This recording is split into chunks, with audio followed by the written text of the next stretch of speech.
देखिए, हम देख रहे थे कि जो मिस्टर प्राइस थे वो बहुत ज्यादा फ्लैटरी थे, बहुत मक्खनबाजी कर रहे थे, बहुत जो प्रभुपाद जी के शिष्य थे उनकी बहुत तारीफ कर रहे थे।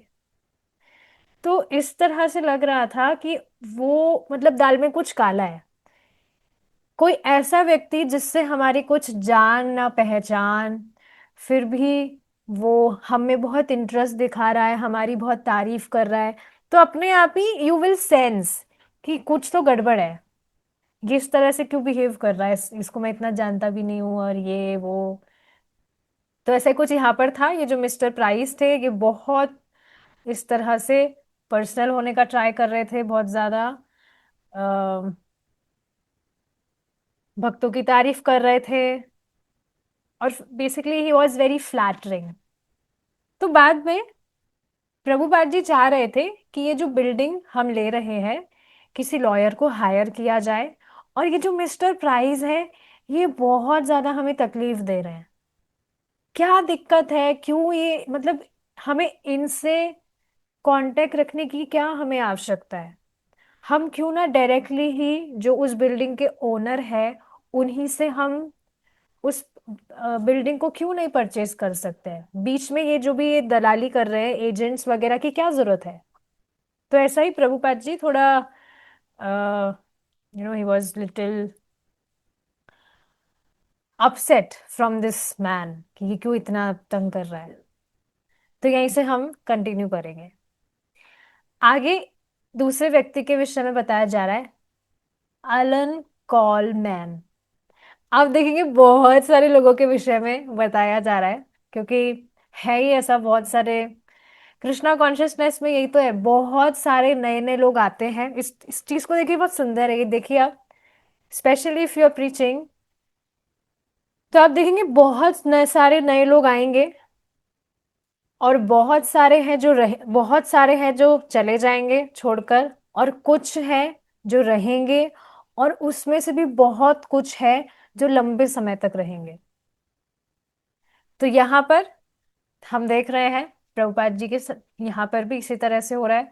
बहुत सारे लोग आ रहे हैं, कुछ रह रहे हैं, बहुत सारे चले जा रहे हैं।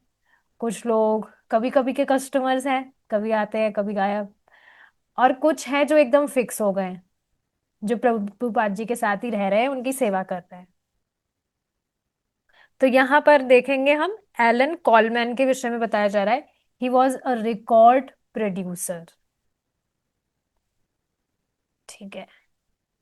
और उन्होंने भी प्रभुपाद जी का जो ये आर्टिकल था ये पढ़ा था, कि किस तरह से प्रभुपाद जी, ये जो स्वामी जी हैं ये भारत से आए हैं, और किस तरह से अपने साथ में एक मंत्र लेकर आए हैं जिसका प्रचार कर रहे हैं।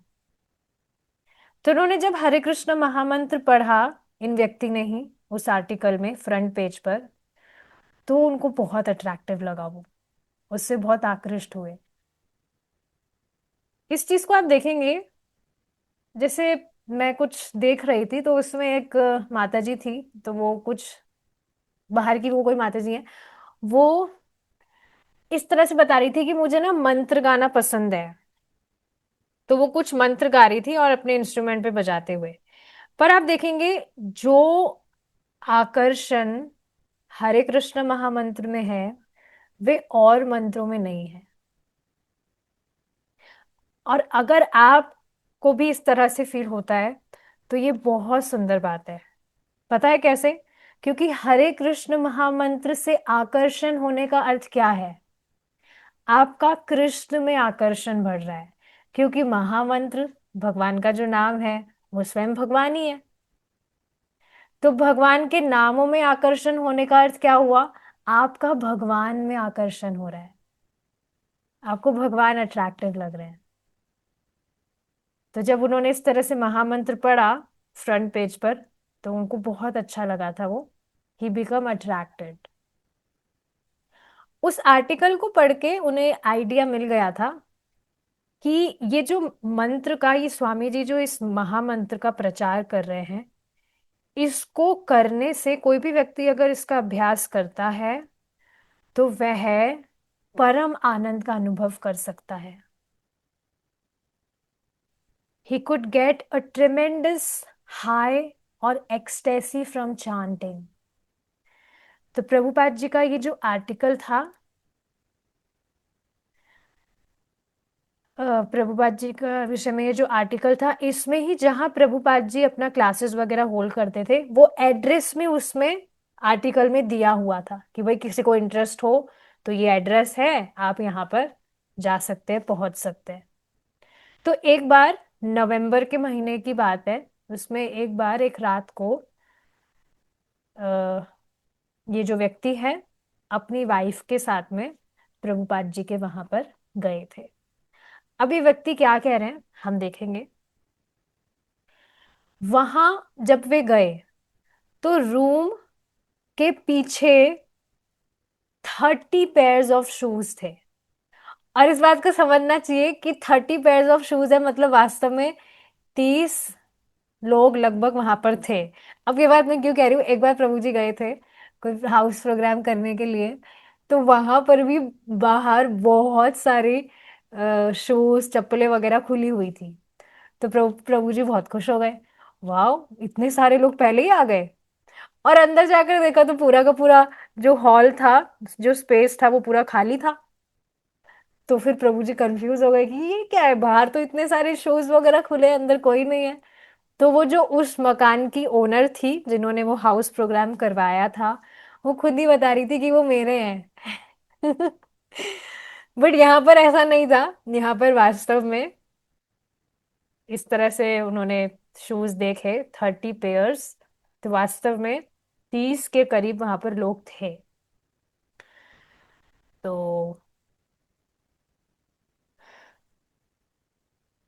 पीछे की तरफ थे शूज और लोग जो थे वो आगे की तरफ थे, मतलब बाहर चप्पल वगैरह खोलकर अंदर जाते थे। क्योंकि आप देखेंगे वेस्टर्न कंट्रीज में ये ट्रेडिशन होता है, लोग जूते चप्पल खोलते नहीं है, ऐसे ही अंदर घरों में भी ऐसे ही घूमते हैं जूते चप्पलों के साथ में। यहाँ इंडिया में तो है कम से कम ऐसा कल्चर कि आप बाहर जिन भी चप्पल वगैरह में घूमते हैं वो अंदर घर में लेकर उसको नहीं आते हैं। पर बाहर इस तरह से होता है, वो लोग ऐसे घूमते रहते हैं घरों में भी। तो लेकिन यहाँ प्रभुपाद जी के यहाँ पर जो भी क्लासेस वगैरह थी, यहाँ पर तो यही सिस्टम था, बाहर शूज वगैरह खोलने होते थे अंदर एंटर करने से पहले। तो ये चीज थी। तो ये इस तरह से बता रहे हैं व्यक्ति कि ये भी अपनी वाइफ के साथ में आए थे, तो इन्होंने भी बाहर ही अपने शूज वगैरह खोलकर अंदर गए थे और नीचे बैठे। तो सब वहां पर बैठे थे और एकदम शांत थे, कोई ऐसा नहीं बात बात कर रहा था, शांति से सब बैठे थे। और आगे की तरफ बीच में सेंटर में एक चेयर थी। और सभी चेयर मतलब आसन बोल सकते हैं, chair not that chair, chair means कोई आसन, एक स्पेशल सीट। और सब उसी सीट पर देख रहे थे, उसी चेयर को देख रहे थे। और फिर हमें भी उस, मतलब ये व्यक्ति बता रहे, हमें भी उस कमरे में एक अलग ही एनर्जी फील हो रही थी। एनर्जी मतलब आप देखेंगे हर एक जगह एक एनर्जी होल्ड करती है। आप किसी भी जगह पर जाते हैं तो आप देखेंगे कुछ जगह होती है वहां जाते इतना हैप्पी हैप्पी फील होता है। मंदिर में आप जाते हैं भगवान के तो आप देखेंगे वहां की एनर्जी एकदम डिफरेंट होती है। कुछ जगह ऐसी होती है जहां पर जाते ही बहुत डल सा फील होता है। तो ये चीज होती है। किसी भक्त से आप मिलते हैं तो एक अलग ऊर्जा का आप महसूस करते हैं। आप जब क्लास क्लास के लिए बैठते हैं, जप के लिए बैठते हैं, कीर्तन के लिए बैठते हैं, so you feel different energy. तो ऐसे ये व्यक्ति भी इस तरह से अपना अनुभव शेयर कर रहे हैं कि वहां रूम में कुछ एनर्जी फील कर रहे थे, कुछ अलग। कोई कुछ नहीं कह रहा था, सब बस वहां उस जो वो सीट थी, चेयर थी, उसको बस देख रहे थे। फिर अगली चीज जो हमने देखी वो क्या थी, जब हमने पहली बार हमारी नजर स्वामी जी पर गई। स्वामी जी अंदर आए और उस स्पेशल जो वो जगह थी, सीट चेयर, वहां पर बैठे। और बस फिर उनके आते ही एकदम ही बहुत अलग सी एनर्जी फील हुई, जिस तरह से व्यक्ति बता रहे हैं। स्वामी जी, उन्होंने कीर्तन करना शुरू किया, और बहुत सुंदर आवाज थी वो, बहुत सुंदर इस तरह से वाइब्रेशंस आ रहे थे जब इस तरह से स्वामी जी कीर्तन कर रहे थे। उन जो स्वामी जी हैं उनके हाथ में एक छोटा सा ड्रम था, छोटा सा, जिसको वो बजा रहे थे, और उससे बहुत ही एक्साइटिंग और बहुत अमेजिंग आवाज आ रही थी। इस तरह से देखिए, अगर आप कभी कीर्तन ध्यान से सुनते हैं, स्पेशली आज आपका प्रोजेक्ट है, आप सुनिएगा परम पूज्य सच्चिदानंद स्वामी महाराज का कोई भी कीर्तन चला लीजिएगा। उसमें बहुत सारे भक्त हैं जो अलग अलग तरह के इंस्ट्रूमेंट्स बजाते हैं। तो आप देखेंगे, या परम पूज्य बीबी बीबी गोविंद स्वामी महाराज का कीर्तन भी आप सुन सकते हैं। तो उसमें आप देखेंगे बैकग्राउंड में इतनी सुंदर इंस्ट्रूमेंट से, इतनी सुंदर वो कोई फ्लूट बजा रहा है, इतनी सुंदर लगती है वो फ्लूट, या कुछ बहुत सुंदर सुंदर, मतलब वो मेलोडीज होती है, इतनी ठंडक मिलती है हृदय को, बहुत ही सुंदर होता है, बस मन करता है वाह कितना अच्छा है, इसको सुनते रहे, एकदम अमृत जैसा लगता है, बहुत सुंदर लगता है। तो इसी तरह से इन व्यक्ति को भी फील हो रहा था, जब इस तरह से प्रभुपाद जी, छोटा सा वो ड्रम था, उसको बजा रहे हैं और कीर्तन कर रहे हैं, इस तरह से गा रहे हैं, बहुत उनको अच्छा लग रहा था।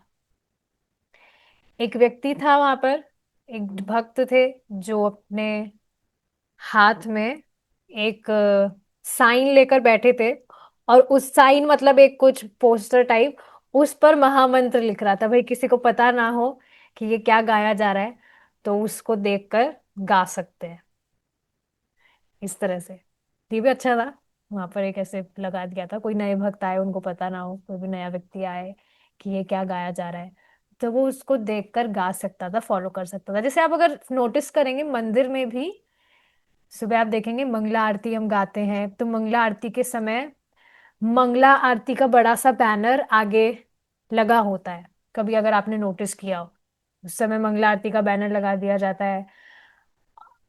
अन्य समय हर समय महामंत्र लिखा होता है, और गुरु पूजा के समय आप देखेंगे गुरु पूजा का बैनर लगा दिया जाता है। तो इससे क्या है, आरती सामने देखकर भक्त गा सकता है।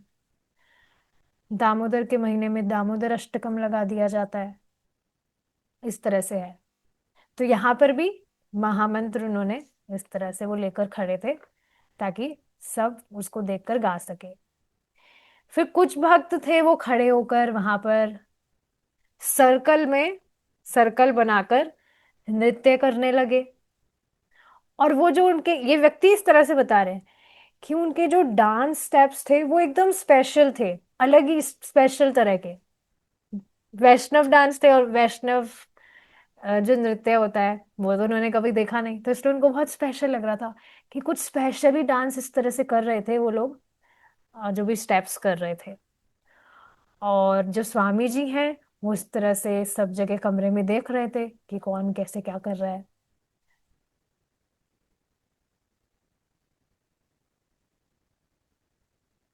और स्वामी जी इस तरह से देख रहे थे सबको देखकर, ही वॉज स्माइलिंग, जैसे वो सब जो भी कर रहे हैं, कोई नृत्य कर रहा है, कोई गा रहा है, तो उनको एनकरेज कर रहे हैं कि हाँ आप बहुत अच्छा कर रहे हैं। जो नहीं कर रहे हैं वो भी ज्वाइन करिए, कि वाह सब ऐसे नृत्य वगैरह कर रहे हैं, तो आप सब भी इस तरह से करिए। तो इस तरह से इनका अनुभव इन्होंने शेयर किया। अगले दिन ये जो व्यक्ति है, इन्होंने प्रभुपाद जी को फोन किया। फोन का मतलब, आप मोबाइल तो नहीं रखते होंगे उस समय, फोन का मतलब इस तरह से आप समझ सकते हैं, संपर्क किया एलन ने प्रभुपाद जी के साथ में। और उनका पर्पस क्या था, उन्होंने प्रभुपाद जी को प्रपोज किया कि आप ये जो महामंत्र गाते हैं, I am a record producer, तो मैं इसकी रिकॉर्डिंग करना चाहता हूँ, एक सुंदर सा। अगर आपने कभी सुना हो तो स्टूडियो वगैरह में भी प्रभुपाद जी गए थे ये रिकॉर्डिंग वगैरह करने के लिए। तो ये जो व्यक्ति थे इन्होंने प्रभुपाद जी को इस तरह से ही इनवाइटेड हिम कि आप ये जो चैंटिंग करते हैं मैं इसको रिकॉर्ड करना चाहता हूँ। ओके ठीक है, फोन की ही बात हो रही है। वहां पर टेलीफोन तो होगा ही डेफिनेटली, अगर मोबाइल फोन नहीं तो टेलीफोन तो होते ही थे पहले भी, इस समय तक तो थे ही। तो टेलीफोन था वहां पे, लेकिन ब्रह्मानंद ने वो टेलीफोन उठाया था और उन्होंने जवाब दिया। एलन, मतलब उनको एलन का आइडिया बहुत अच्छा लगा और उन्होंने एलन को एक अपॉइंटमेंट दिया प्रभुपाद जी के साथ में कि आप इस तरह से शाम को, स्वामी जी इस समय फ्री रहेंगे तो आप शाम को आकर उनसे मिल सकते हैं। तो वापस से एलन और उनकी जो वाइफ थी वो यहाँ पर आई प्रभुपाद जी के यहाँ पर दोनों, और उनके साथ में एक पड़ोसी भी उनका आया था जहाँ पर सब कुछ ही हो रहा था, उनका काम वगैरह जहाँ वो करते थे। तो वहीं से उनको एक पड़ोसी भी साथ में आया था। इस तरह से उन्होंने उनको भी इंट्रोड्यूस किया कि अगर आप कुछ एक्साइटिंग करना चाहते हैं, कुछ एक्साइटमेंट अपने हृदय में महसूस करना चाहते हैं, तो जहां पर मैं गया था आपको भी वहां पर आना चाहिए, आप मेरे साथ चल सकते हैं।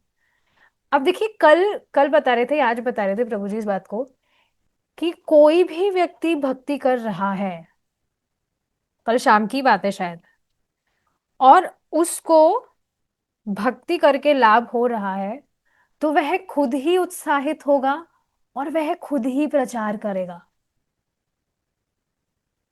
ऐसा होता है कि नहीं?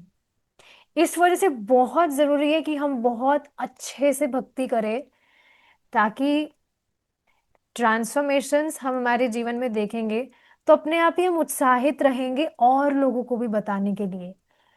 अपने आप ही हम, हमारी जो एनर्जी है वो लगाना चाहेंगे कि कोई भी व्यक्ति है वो भक्ति करे, वो कन्विंस हो जाए। कैसे उसको हम कन्विंस कर सकते हैं? क्योंकि हम खुद भक्ति करके लाभान्वित हो रहे हैं। तो अब ये व्यक्ति, इनको बहुत अच्छा लगा था यहाँ पर आकर कि वाह क्या बढ़िया माहौल है, सब नृत्य कर रहे हैं, स्पेशल डांस हो रहा है, इतना सुंदर कीर्तन हो रहा है। तो अपने आप ही अपने पड़ोसी को भी ये प्रीचिंग करा है कि तुम्हें अगर कुछ एक्साइटमेंट फील करना है, कुछ अच्छा महसूस करना है, तो जहां मैं गया था वहां आओ तुम भी, मैं आज भी जा रहा हूँ, चलो मेरे साथ। तो इस तरह से अपने पड़ोसी को भी लेकर आ गए ये। अब जब वे प्रभुपाद जी के कमरे में गए, प्रभुपाद जी अपने टाइपराइटर पर बैठे थे और वहां पर काम कर रहे थे। अब जैसे ही वहां पर एलन गए और उन्होंने अपने जो भी आइडिया था वो प्रभुपाद जी के साथ में शेयर किया कि आप इस तरह से जो कीर्तन करते हैं, आपका जो चैंटिंग है उसको, मैं, I am a record producer, तो मैं रिकॉर्ड इस तरह से हम कर सकते हैं। तो प्रभुपाद जी वॉज इंटरेस्टेड कि हाँ, हमें रिकॉर्ड करना चाहिए, ये तो बहुत अच्छा आइडिया है। तो इस तरह से ये हमें सहायता भी करेगा कि हम ये जो चैंटिंग है हरे कृष्णा का, इसको हम और डिस्ट्रीब्यूट कर सकते हैं। अभी तो हम आर्टिकल्स और ये पोस्टर्स के थ्रू कर रहे थे, बाद में रिकॉर्डिंग के थ्रू भी इस तरह से लोगों के पास जाएगा। रिकॉर्डिंग के थ्रू वो सुनेंगे, साक्षात प्रभुपाद जी की आवाज सुनेंगे, तो उनको और अच्छा लगेगा। इस तरह से आप देखते हैं जब हम कुछ जैसे इस तरह से आप देखिए ना, आप सब भक्त प्रभु जी को ऑनलाइन सुनते आए हैं स्टार्टिंग से ही, तो बाद में आपका मन भी किया कि धाम कभी जाएंगे तो प्रभु जी की साक्षात ऑफलाइन क्लासेस भी हम सुनेंगे। या सिर्फ क्लासेस की बात नहीं है, आप इस्कॉन मंदिर में देखिए, स्टार्टिंग में जैसे मुझे याद है, स्टार्टिंग से ही तो दर्शन नहीं किए थे। इस्कॉन वृंदावन के जो दर्शन थे वो हमेशा लाइव ही करते थे। मुझे अभी तक याद है पहले दिन जब मैंने ज्वाइन किया था, वेरी फर्स्ट डे, तो इस तरह से मुझे बताया था सुबह मंगला आरती प्रोग्राम होता है तो आप इस समय अटेंड कर सकते हैं। तो मैंने जब पहले दिन ज्वाइन किया था, भगवान के दर्शन खुले थे, तो मुझे बहुत खुशी हुई थी। और मैं सच में सोच रही थी कि वाह, ऐसा कुछ ही तो मैं चाह रही थी कि सुबह उठकर मैं ऐसा कुछ दर्शन वगैरह अटेंड कर सकूं। उस समय भगवान गौरानिताई का दर्शन भी खुला था, तो उस समय मैं थोड़ा कंफ्यूज थी, ये कौन से भगवान है इतना कुछ पता नहीं था। तो मुझे थोड़ा उनको प्रणाम करने में भी थोड़ा संकोच हो रहा था कि ये पता नहीं भगवान है कि क्या है। I was confuse, but still I was just yes yes. तो हाँ, इस तरह से जब हम मोबाइल के थ्रू या कुछ भी हम देखते हैं ऑनलाइन, तो बाद में हमारा मन करता है हम उसको लाइव भी एक्सपीरियंस करें। अभी हम ऑनलाइन तो दर्शन करते हैं, वहां साक्षात मंदिर में भी जाकर हम दर्शन करें, या किन्हीं भक्त के हम ऑफलाइन लेक्चर्स भी हम जाकर उनको सुने साक्षात। तो इसी तरह से यहाँ पर भी ये जब रिकॉर्डिंग होगी कीर्तन की, लोग कीर्तन सुनेंगे तो उनका मन करेगा कि वाह, इतनी अच्छी चीज है। क्योंकि आर्टिकल्स सारे लोग तो पढ़ते नहीं है, और कुछ लोग पढ़कर भी इतना कुछ ध्यान नहीं देते हैं। ऐसा हुआ है कभी आपके साथ में, हुआ होगा। जैसे पता नहीं कोई भक्ति बता रहे थे, काफी भक्तों से इस तरह सुनने को मिलता है कि पहले उनको भक्ति के विषय में बताया गया, लेकिन उन्होंने इतना कुछ ध्यान नहीं दिया। बाद में फिर भक्ति में आए, भक्ति करने लगे, तब याद आया कि हाँ, ये तो हमें पहले भी कुछ बताया गया था, पर इस तरह से ध्यान नहीं दिया था। तो इस तरह से कई बार हो जाता है, कुछ चीजें बताई भी गई पर उसको मिस कर जाते हैं। तो ऐसे आर्टिकल्स वगैरह जरूरी है कि हर कोई पढ़ता हो। जैसे मेरा तो न्यूज़पेपर पढ़ने का स्टार्टिंग से कभी भी मन ही नहीं था, कभी नहीं पढ़ती थी मैं न्यूज़पेपर। बाद में कॉलेज के कुछ कंपटीशन एग्जाम वगैरह निकालने के लिए पढ़ना पड़ता था, उसमें भी मेरे को कुछ समझ नहीं आता था, बहुत मुझे टॉर्चरिंग लगता था न्यूज़पेपर पढ़ना। अच्छा हुआ भक्ति में आने के बाद पता लगा ये सब कचरा है। बहुत खुशी होती है ना, जिसमें हमें बहुत जोर लगाना पड़ता था कि ये करना पड़ेगा, वो करना पड़ेगा। भक्ति में आने के बाद पता लगा अरे वो तो कचरा चीजें थी, उसको सच में करना ही नहीं चाहिए था। मुझे तो बहुत खुशी होती है, पहले भी उसमें इंटरेस्ट नहीं था, और अब अच्छा है, उसको नहीं करना चाहिए। Anyways, back to our topic. तो यहाँ पर वो उन्होंने बताया किस तरह से रिकॉर्डिंग करना चाहते हैं, तो प्रभुपाद जी वॉज इंटरेस्टेड कि हम इस तरह से डिस्ट्रीब्यूट करने में ये हेल्प करेगा, ये हमारी ड्यूटी है। तो उन्होंने 2 हफ्ते बाद रिकॉर्डिंग स्केड्यूल की कि हम 2 हफ्ते बाद दिसंबर में इस तरह से रिकॉर्ड करेंगे। उन्होंने अपने स्टूडियो का जो भी उनका एड्रेस था वो बताया, टाइम्स स्क्वायर के पास में है एडेल्फी रिकॉर्डिंग स्टूडियो। तो वहां पर हम रिकॉर्ड करेंगे। एलन की जो वाइफ थी वो भी बहुत इम्प्रेस थी कि कैसे जो स्वामी जी है, उनको हमारा ये जो रिकॉर्ड करने का जो आइडिया है ये बहुत इंटरेस्टिंग लगा। He was very enthused for it, बहुत उत्साहित थे, बहुत अच्छा उनको लगा था कि वाओ, रिकॉर्डिंग कितनी अच्छी चीज है। आप सोचिए ना, उस समय जो भी प्रोग्राम्स कर रहे हैं उसकी कुछ रिकॉर्डिंग नहीं, कुछ भी नहीं। बाद में आगे जाकर अब लेक्चर्स वगैरह भी रिकॉर्ड होने लगेंगे, तभी तो ये कीर्तन रिकॉर्ड होने वाला था। एंड उनकी जो वाइफ थी वो भी बहुत प्रसन्न थी इस तरह से, और इस तरह से कह रही थी कि ये जो स्वामी जी है इनमें बहुत ऊर्जा है, और इनके जो भी प्लान्स है, जो भी ये प्रीचिंग वगैरह कर रहे हैं, इसमें इनका बहुत एम्बिशन है ना, कि मतलब डेटरमाइंड है कि हाँ ये बहुत इस तरह से करना है। और कुछ नई अगर कोई भी अगर नया कोई भी व्यक्ति हेल्प करना चाहता है किसी भी तरह से, सो ही इज ऑलवेज वेलकम्ड।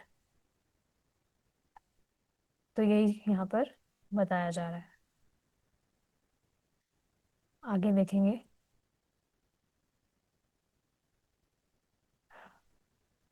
अब 2 हफ्ते हो गए थे, और जिस दिन रिकॉर्डिंग होने वाली थी उससे उससे एक रात पहले एक लड़का वहां गया प्रभुपाद जी के वहां पर शाम को कीर्तन के लिए, और अपने साथ में वो बड़े बड़े 2 ड्रम्स लेकर आया।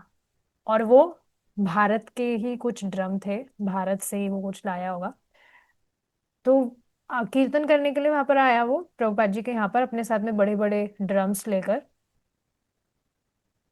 और ये कोई नई बात नहीं थी, क्योंकि वहां पर जो भी गेस्ट आते थे वो अपने साथ में कुछ ना कुछ इंस्ट्रूमेंट्स लाते ही थे, कोई ड्रम्स, कोई फ्लूट्स, कोई दूसरा कुछ इंस्ट्रूमेंट ले आया।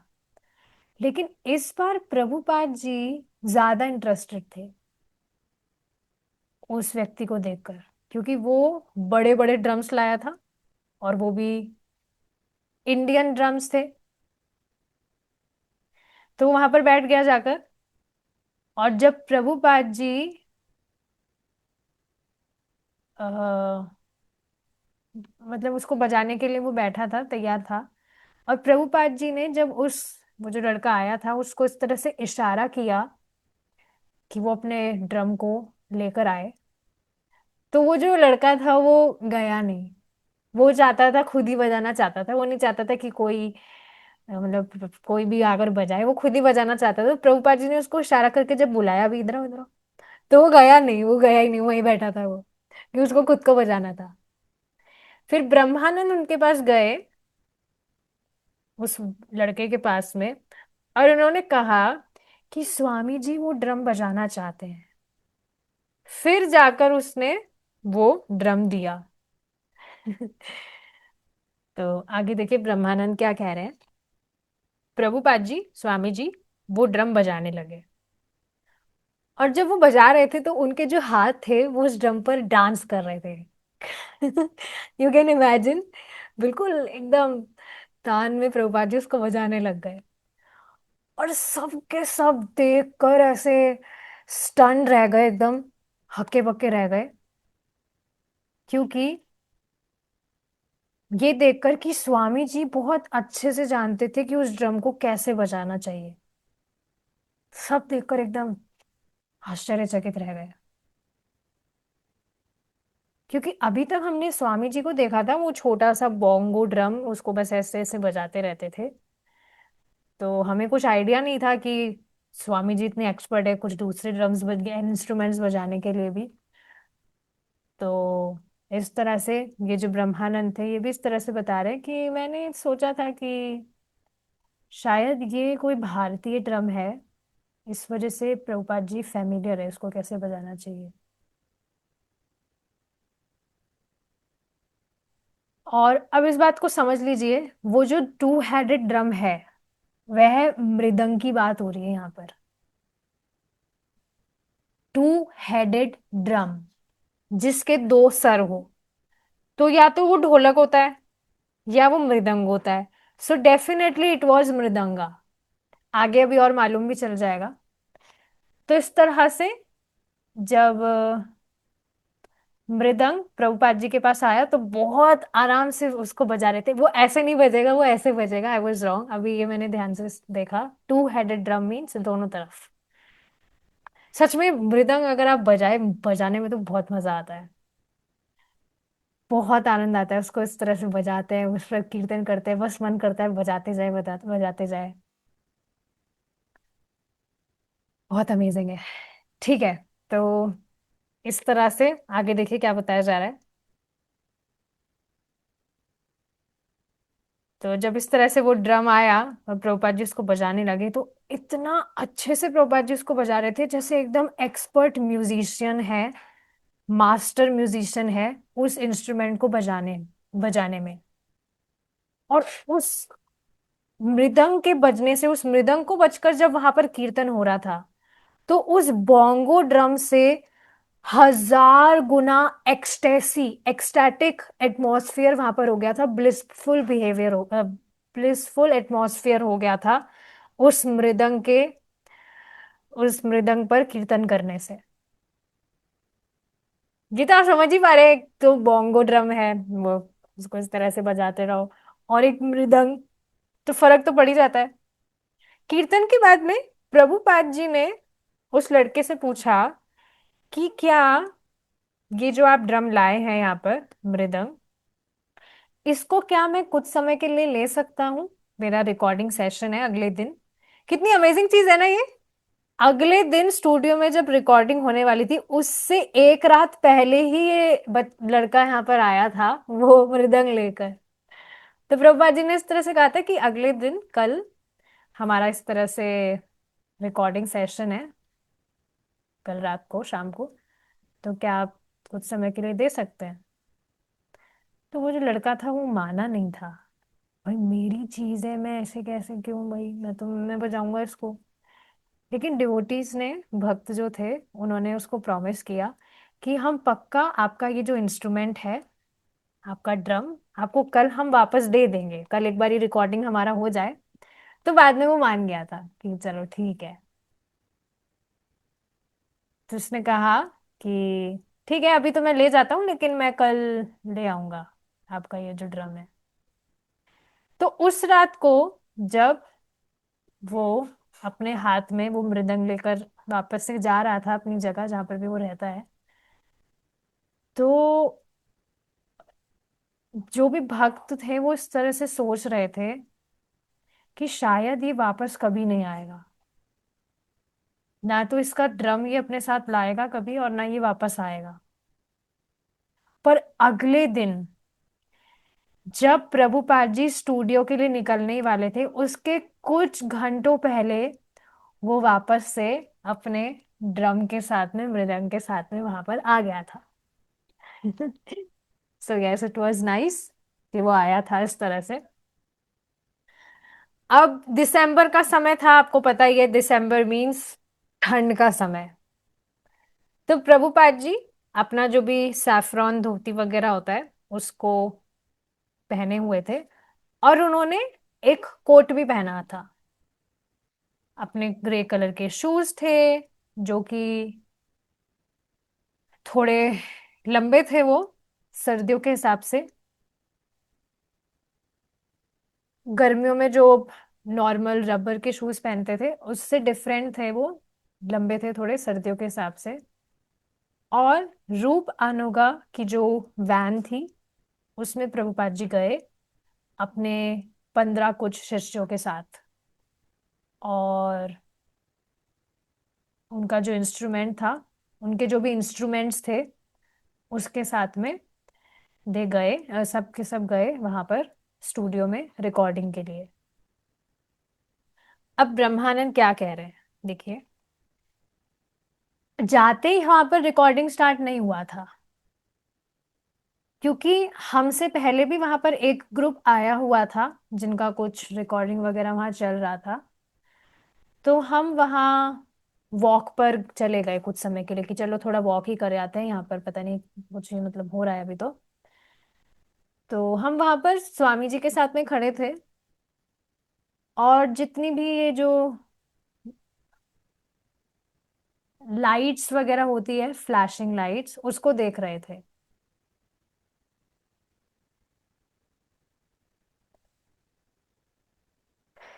तो इस तरह से मतलब बता रहे, seeing all the flashing lights and all the sense gratification. इस बात को समझिए। यहाँ पर अभी भारत में तो ठीक है, सब कुछ अभी माहौल वगैरह ठीक है, उतना कुछ नहीं है। पर विदेश में क्या होता है, लोग खुलेआम ही बहुत अजीब अजीब चीजें करते हैं। खुलेआम, खुलेआम ही ड्रिंक्स वगैरह, वट एवर, मतलब जो भी फालतू चीजें हैं खुलेआम वहां पर होता है, कुछ ऐसा नहीं है। अब वहां पर एक स्त्री, एक युवती वहां पर आई प्रभुपाद जी के पास और कहने लगी, ओ हेलो, कहाँ से आए हैं आप। इस तरह से वो कहने लगी, और बहुत जोर से चिल्लाकर इस तरह से बोल रही थी वो, oh hello, where do you come from. और फिर प्रभुपाद जी ने उनको उत्तर दिया कि मैं भारत से एक मंक हूँ, एक संत हूं, मैं भारत से आया हूँ। ने कहा, ओ बहुत बढ़िया है, बहुत अच्छा लगा आपसे मिलकर। तो फिर वो प्रभुपाद जी से हाथ मिलाने लगी। प्रभुपाद जी से हाथ मिलाकर वो चली गई। वहां पर इस तरह से होता है, ये सब ऐसे हैंडशेक वगैरह ये सब नॉर्मल चीजें होती है वहां। तो प्रभुपाद जी से हाथ मिलाकर वो चली गई। अब स्टूडियो में सब जो लोग थे, उन्होंने वहां पर जब भक्तों को देखा, अब डेफिनेटली वो डिवोटी ड्रेस में आए थे, नहीं आए होंगे वो अपना जो भी नॉर्मल जीन्स टी शर्ट वगैरह उसमें वो आए थे। तो भक्तों को देखकर वो समझ रहे थे कि ये मतलब जैसे बाकी ग्रुप होते हैं म्यूजिक, रेगुलर म्यूजिक ग्रुप, वैसे ये भी कोई ग्रुप है जो यहाँ रिकॉर्ड वगैरह के लिए आए हैं हमारी तरह ही, मतलब ये भी एक ग्रुप है। तो एक रॉक म्यूजिशियन वाला जो ग्रुप था वहां पर, उन्होंने इस ग्रुप का नाम पूछा कि कौन सा ग्रुप, इस ग्रुप का क्या नाम है। तो जो हायग्रीव थे वो हंसने लगे, और फिर उन्होंने जवाब दिया, द हरे कृष्णा चैंटर्स। इस तरह से उन्होंने नाम बताया। एंड ऑफ कोर्स उसमें से काफी सारे जो भक्त थे, सारे के सारे म्यूजिशियंस नहीं थे, सिर्फ कुछ ही म्यूजिशियंस थे, कुछ ही थे जिनको इंस्ट्रूमेंट्स बजाने आते थे। तो सारे के सारे वहाँ म्यूजिशियंस नहीं थे, बट उसके बाद में भी सभी अपने अपने इंस्ट्रूमेंट्स लेकर आए थे। तंबोरा, एक बड़ा सा हारमोनियम जो एलन गिन्सबर्ग ने दिया था, और कुछ और भी जो इंस्ट्रूमेंट्स होते हैं वो सब अपने अपने लेकर आए थे। और उन्होंने इस तरह से प्लान किया था कि यहाँ पर जो कीर्तन होगा वो यहाँ पर बजाएंगे। और ये वो ही इंस्ट्रूमेंट्स थे जो अभी काफी महीनों तक वो अपने कीर्तन में बजाया करते थे, जो भी यहाँ संडे को टॉमकिन स्क्वायर पार्क में होता था, या प्रभुपाद जी के यहाँ पर स्टोर फ्रंट में ये सब जो कीर्तन करते थे, तो इसमें ये लोग बजाया करते थे। तो अब स्टूडियो में जब वे गए थे, सो देवर कॉन्फिडेंट कि हाँ वो अपना ही कुछ, इस तरह से काफी महीने हो गए, अब तो एक्सपर्ट हो गए, तो यहाँ पर भी वो अपना कुछ साउंड क्रिएट करके कीर्तन आराम से कर लेंगे। तो उन्होंने प्रभुपाद जी को फॉलो किया, प्रभुपाद जी उनके साथ में थे, और उनको पता था कि कैसे क्या बजाना है, कैसे प्रभुपाद जी आगे आगे गाते हैं, उनको कैसे प्रभुपाद जी को फॉलो करना है। उनके लिए अपना ही चीज तो नहीं थी, क्योंकि रेगुलरली कर ही रहे थे। बट ये दूसरे जो यहाँ पर म्यूजिक ग्रुप्स थे, उसकी तरह ये एक म्यूजिक ग्रुप नहीं था। म्यूजिक था, बट चैंटिंग भी थी, ध्यान भी था, ध्यान मतलब मेडिटेशन, और worship, it was a worship. ये नॉर्मल जो भी गाने गाए जाते हैं, लोग बाग गाते हैं, वैसा कुछ नहीं था। It was worship. ये आराधना है भगवान की, जो हम इस तरह से कीर्तन करते हैं, नाम जप करते हैं। This is direct worship to lord, और ऐसी आराधना जो भगवान को बहुत बहुत ज्यादा प्रसन्न करने वाली है। तो ये दूसरे जो म्यूजिक ग्रुप्स थे उसकी तरह नहीं था। तो प्रभुपाद जी वहां पर भी नीचे मैट पर ही बैठे, बीच में बैठ गए स्टूडियो के। और वहां पर जो भी इंजीनियर्स थे उस स्टूडियो में, उन्होंने माइक्रोफोन्स, माइक वगैरह जो होते हैं वो सब वहां पर अरेंज किया। और हर भक्त को वहां पर, जो भी अपनी अपनी जगह पर बैठे थे अपने इंस्ट्रूमेंट्स के साथ में, सबके लिए माइक्स अरेंज किए। और उन्होंने इस तरह से कहा कि सिर्फ दो करताल काफी है, कि दो ही व्यक्ति करताल बजाए वो काफी है, सब करताल ना बजाए। तो इस तरह से, because they were expert in recording music and all, तो वो खुद इस तरह से असाइन कर रहे थे, अप्रूव कर रहे थे कि दो जने काफी है करताल के लिए, कुछ जने ही काफी है जो भी स्टिक्स वगैरह वो बजाते हैं उसके लिए। और वे चाह रहे थे कि अन्य ज्यादा से ज्यादा जो भक्त हैं वो ताली बजाएं।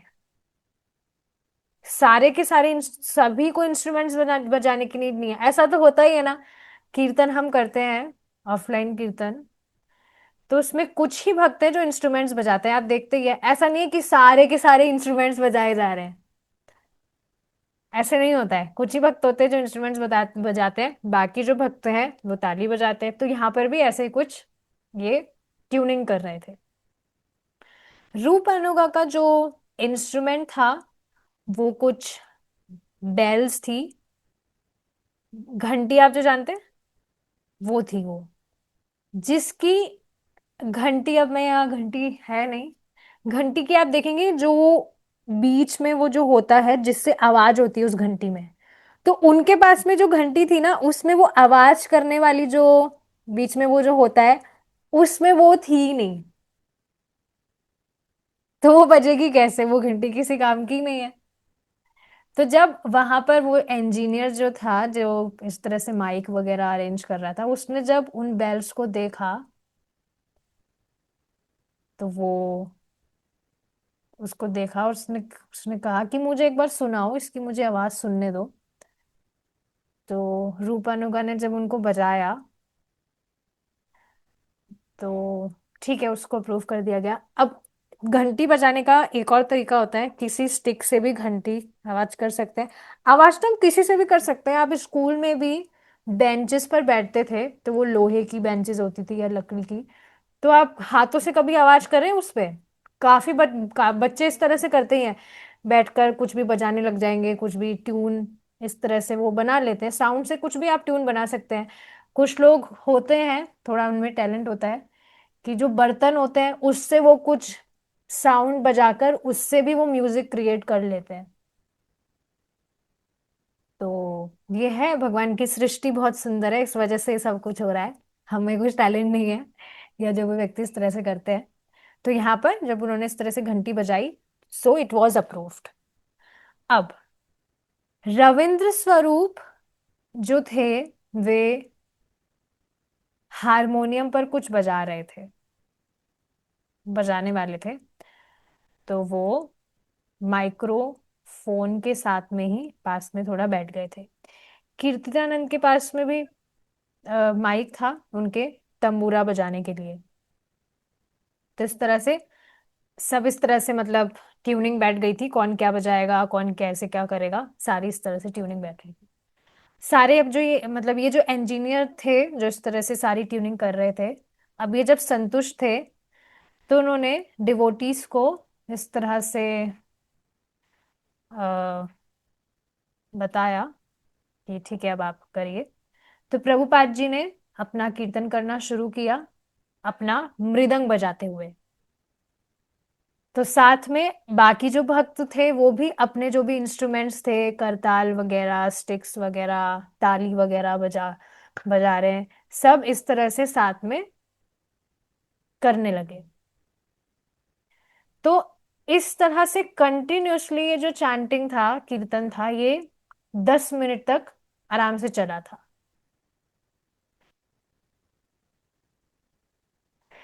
आराम से मतलब लगातार 10 मिनट तक चले जा रहा था, जब तक वो जो इंजीनियर है वो खुद बाहर, अब वो तो अंदर से, अब देखिए स्टूडियो में इस तरह से होता है सिस्टम, कि जो रिकॉर्ड कर रहा है उसका खुद का एक सेटअप होता है, वो वहां पर बैठकर सुन रहा होता है म्यूजिक, कि हाँ म्यूजिक की आवाज ठीक आ रही है कि नहीं, जो गा रहे हैं उसकी आवाज ठीक आती है कि नहीं। थोड़ा टेक्निकल होता है ये। तो वो अपना उसका कुछ ग्लास का वो स्टूडियो था। तो जब तक अब वो बाहर आकर उनको रोकता नहीं, तब तक आराम से सब कीर्तन करे जा रहे थे, 10 मिनट तक आराम से चल रहा था। ब्रह्मानंद जो थे वो बहुत जोर जोर से ताली बजा रहे थे, जिसकी वजह से इम्बैलेंस हो रहा था। कभी आपने ऐसे देखा है?